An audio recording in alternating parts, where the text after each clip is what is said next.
Chapter 6 Lines and Angle. Example 7. In figure, if QT perpendicular PR, QT जो है PR पे perpendicular है, angle TQR 40, angle SPR 30 degree, find x and y.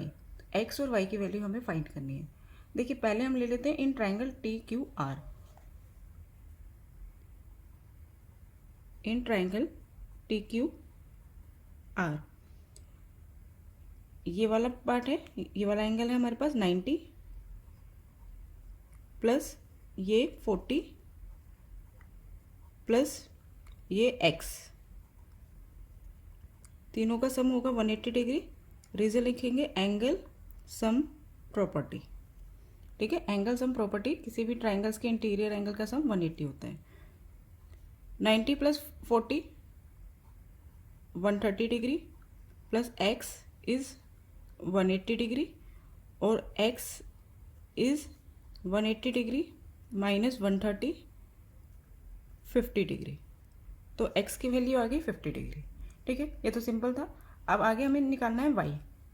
देखिए कोई भी एक ट्राइंगल है, इसकी किसी भी साइड को अगर आप रिड्यूस कर दो, जैसे ये वाला एंगल, ये ट्राइंगल है PSR, इसकी साइड SR को हमने प्रोड्यूस कर दिया Q तक, ये प्रोड्यूस कर दिया. ठीक है, तो ये जो एक्सटीरियर एंगल बनेगा ये इक्वल होता है sum of opposite to interior angle. इन दो इंटीरियर एंगल के सम के इक्वल होता है. अगर आप ये वाला प्रोड्यूस करते तो ये इक्वल होता इन दोनों के सम के इक्वल. ये वाला प्रोड्यूस करते तो ये इक्वल होता, अगर ये वाला प्रोड्यूस करते तो ये इक्वल होता इन दोनों के सम के इक्वल. तो हमारे पास ये वाला है ना, यहाँ पे देखिए इस वाले ट्राइंगल में, PSR ट्राइंगल में, ये जो है एंगल PSQ ये एक्सटीरियर एंगल है. ठीक है, तो ये किसके इक्वल होगा, इसके और इसके. तो हमने लिखा angle Y is equal to SPR, angle SPR plus X.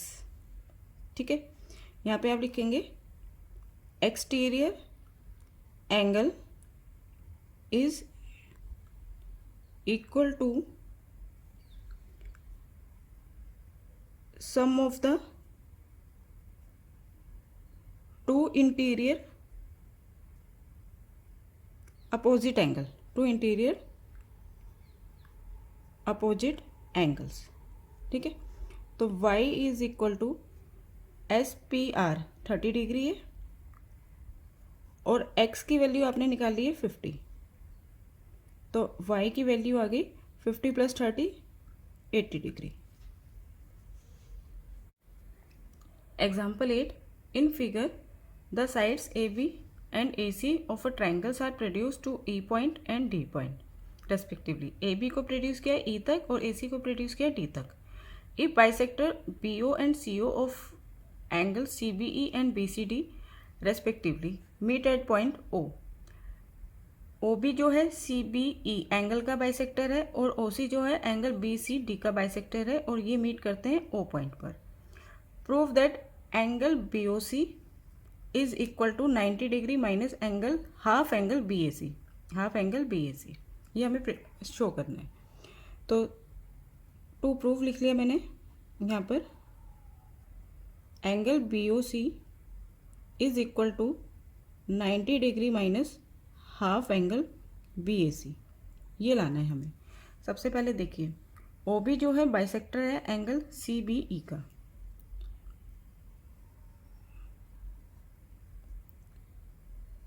OB is bisector of angle CBE. इसका मतलब ये वाला एंगल और ये वाला एंगल इक्वल हुआ. इसको मैंने लिखा 1 और इसको लिखा 2. 1 is equal to 2, so angle 1 is equal to angle 2. ठीक है, OC बाइसेक्टर है एंगल BCD का. OC इज बाइसेक्टर ऑफ एंगल BCD. तो इससे क्या मिला हमें, इसको हमने नेम दे दिया 3, इसको 4. तो angle 3 is equal to angle 4. ठीक है, अब देखिए ये एक स्ट्रेट लाइन है, ए बी एक लाइन थी तो इसको आगे तक एक्सटेंड कर दिया। तो ये जो है इन तीनों का सम, ये तीनों एंगल जो है एक ही लाइन पर है, सेम लाइन पर है, तो इनका सम होगा 180 डिग्री। तो मैंने लिखा y plus angle 1 plus angle 2 is 180 degree. Reason लिख देंगे angles on the same lines.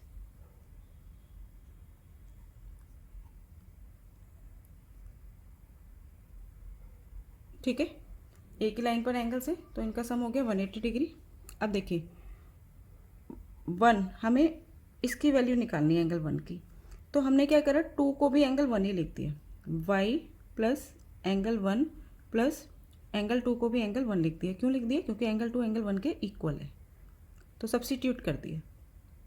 तो देखिए angle 1 plus angle 1 twice angle 1 is equal to 180 degree.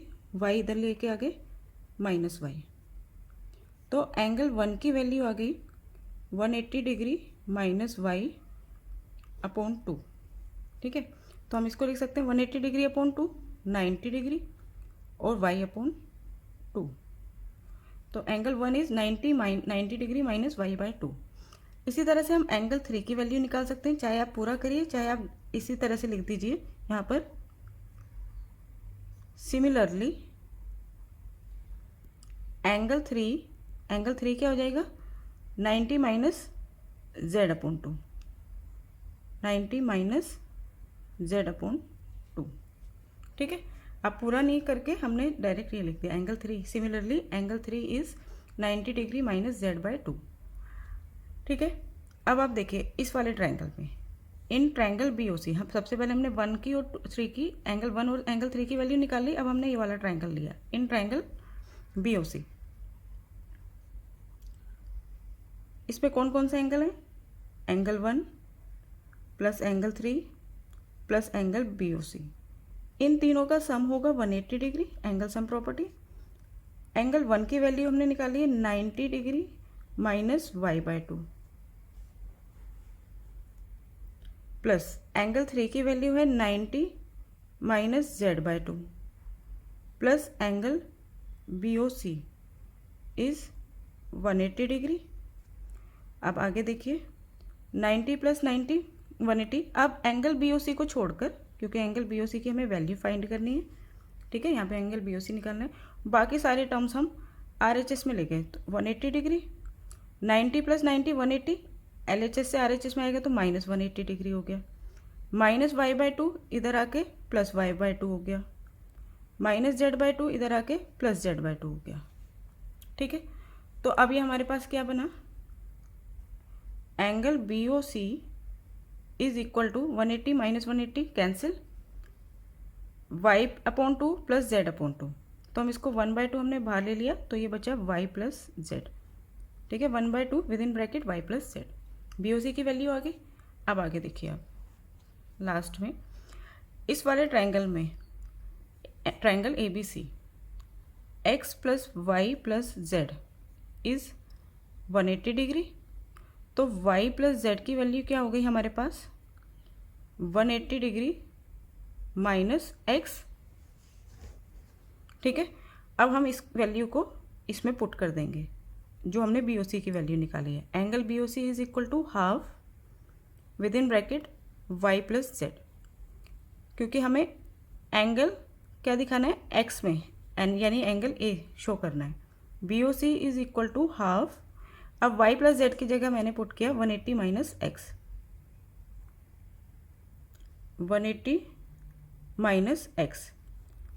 ठीक है, तो angle BOC is equal to half की मल्टीप्लाई कर दीजिए दोनों से, तो 180 multiply half 90 degree, x multiply half x by 2, और x क्या है हमारे पास एंगल BAC।